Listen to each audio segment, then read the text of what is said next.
ਵੱਡੇ ਵੱਡੇ ਵੈਲੀ ਪਾ ਕੇ ਘੁੰਮੇ ਜੇਬਾਂ 'ਚ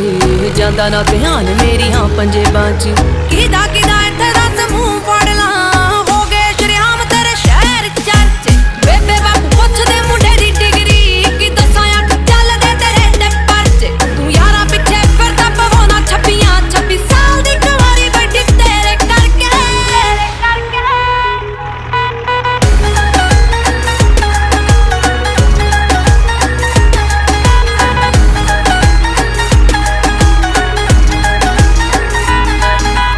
समझी ना भोली में